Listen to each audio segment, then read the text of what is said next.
Hello, everybody. Welcome to the Sports Deep Dive Podcast. I am Rogers Harrison, along with Brian Goperick. Ryan, how are you? I'm great. How are you? I'm just fabulous. Now, Brian, today we're going to talk about one of the teams I think you grew up with. The Detroit Pistons? Yes. Oh, yeah. A little basketball for you. Yeah. We're going to talk about November 19th, 2004. Ooh, Malice at the Palace. That's right. So let's dive right in. All right, let's do it. On November 19th, 2004, the NBA was handed one of the most embarrassing and violent moments in its history. Okay. It happened at the Palace of Auburn Hills, the home of the reigning champion Detroit Pistons. That's right. They were facing the Indiana Pacers, a legitimate contender. This was a physical rivalry, and the tension was already boiling over. Ooh. With just 45.9 seconds left in the game, the Pacers were comfortably ahead 97-82. That's right. That's when it started. It got ugly. Ron Artest, then a forward for the Indiana Pacers, delivered a hard foul on Pistons center Ben Wallace. Yeah, not smart. Now, a hard foul is one thing, but Ben Wallace's reaction was immediate and explosive. It was. An enraged Wallace instantly shoved Artest.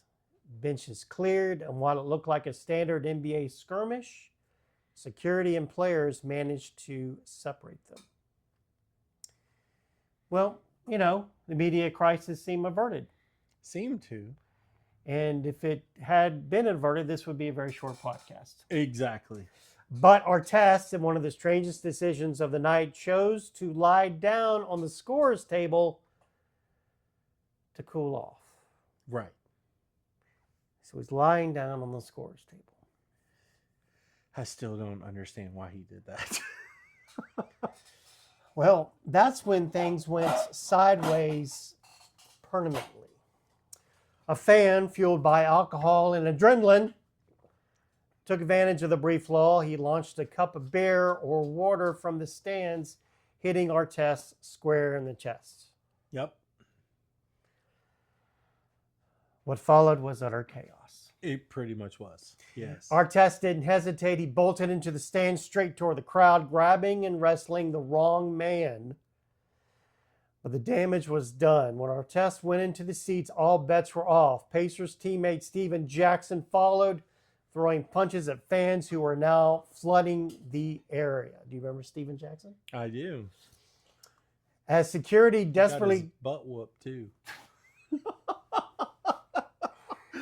Gee, I wonder what team you're rooting for in this brawl. Well, I'm just saying, if you, it's you against 30,000 of them. Remember, this is at the Palace. This is at It's the Palace. not at, where the Pacers play. Right. As security desperately tried to pull the players back onto the court, the scene deteriorated further. Two more Pistons fans rushed on the playing surface. Artest met one with a solid punch.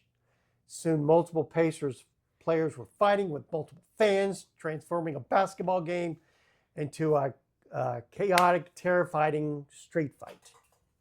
In Detroit. In Detroit. What were they thinking?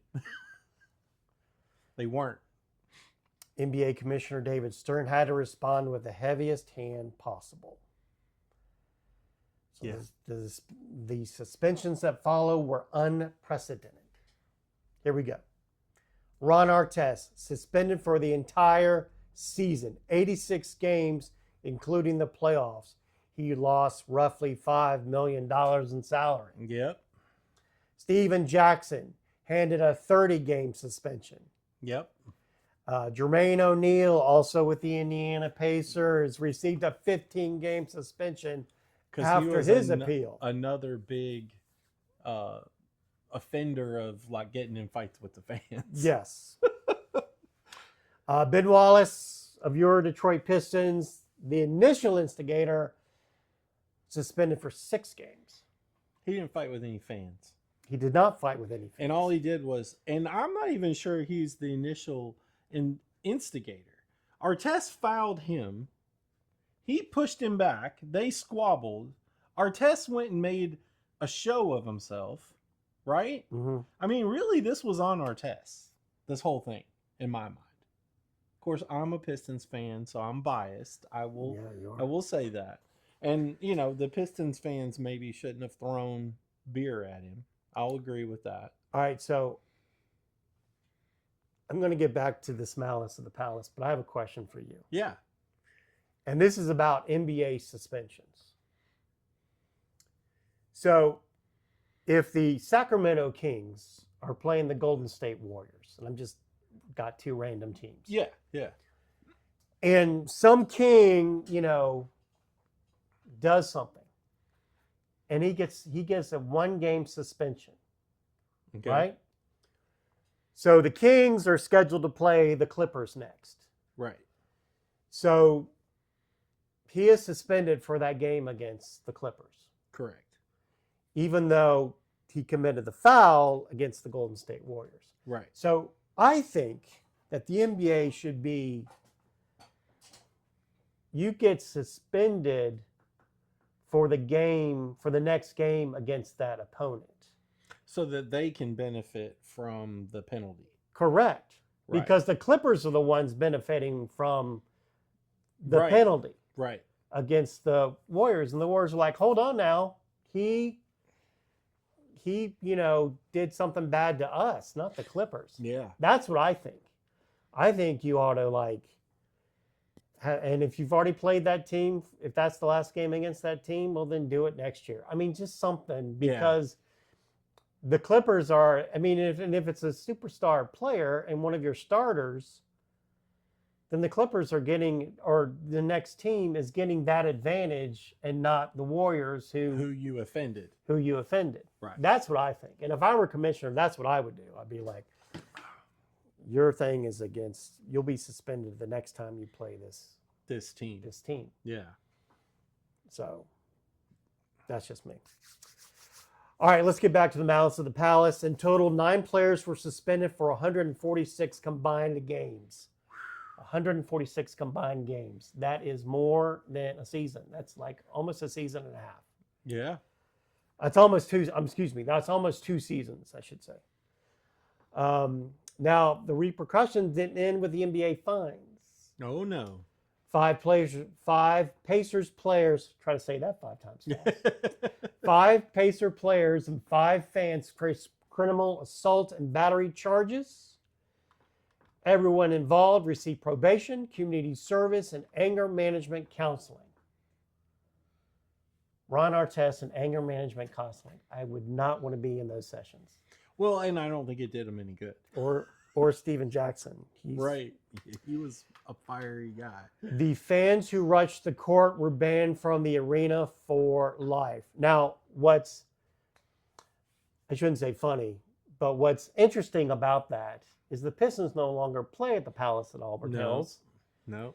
And so if one of those fans had been banned, they can now go see the Pistons at their new place. Facility. Yeah. Unless they carried the ban over there.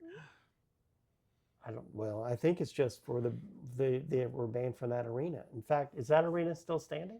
Did they tear it down? I think they might have torn it down. Yeah. Yeah. So, too bad. The Malice of the Palace changed the game's optics forever. The league implemented a massive security upgrades, new barriers between fans and players, and strict limits on alcohol sales. Mm-hmm. It served as a painful public lesson on the need for professionalism and control, defining a new area of stricter conduct standards for the entire league. You know, I'm glad that they went as hard as they did on the players who got in the fight, right? Okay. With the fans. Now, taking all bias out of it. Like, if it had been the Pistons on the other side, and let's be clear, it very well could have been many years, because our Pistons players were... they were the bad boys. They were not... I mean, they had a nickname, the Bad Boys, right? They were no saints in the world of getting into playing some hard fought dirty basketball. Right, because the Saints play another sport. Exactly. Yeah. Right. And I'm saying they weren't Saints. I know. Yeah. But I do think that you can't let that type of thing get out of hand, right? Yeah. I mean, was that fan very, very, very wrong for throwing something at Artest? Yes. Do I understand why Artest, he's already emotionally charged? That happens. I can understand why he reacted. You know what I mean? Yeah. But react by getting the security guard to throw that guy out. Don't go in the stands and start a melee. You know, you just can't let that be. So. Yeah. Well, I mean, it was, and I mean, right or wrong, it was just weird just to lie down on the scores table. Well, right. Why? I mean, he was, again, and Artest was like famous for that crap. Like, yeah, he was a giant baby, and I mean, that's again my opinion, and he didn't play for my team, and so that's not the thoughts or doesn't reflect the opinions of Sports Deep Dive. That's a Brian Kleperic thing. But I will just say that, like, that kind of behavior needed to be put in check at that point in basketball, I believe. No. It took many years for the NBA to remove that particular stain. Yes. And, that happened in 2004. We are in 2026. So that is, 22 years ago. Right. The Malice at the Palace. Yeah. That was quite a night. Yeah. Yep. I was watching that game on TV. Now, were you up there at the time, or where? No, I was here. You already moved back down here. Yeah. Okay. All right. Yeah, the Malice of the Palace. I don't know if a lot of you had forgotten about that or didn't know about that, but now you do. We took a deep dive into the Malice of the Palace. Yeah, and that concludes this week's episode of the Sports Deep Dive podcast. Once again, I want to thank all of you for making season 2 possible. We're in the middle of season 2. Thank you. Hopefully we'll get renewed for season 3. That would be fabulous. Keep your comments coming wherever you get the podcast. And you can always find me on Blue Sky. I'm at 318 North. And Brian, where can people find you if they want to talk to you? I'm at Random Things with BK at gmail.com and on YouTube, Facebook, and Instagram, and sometimes TikTok. Also at hashtag Random Things with BK. Wow, you're popular. All right, for Brian Kleperic, who seems to be very popular, I am Rogers Harrison. Thank you for tuning in to the Sports Deep Dive podcast, where we try to keep it very short so you can listen and get on your day. Also, we are commercial free, so we don't have commercials bothering you. You can just listen to us and go. Until next time, so long, everyone.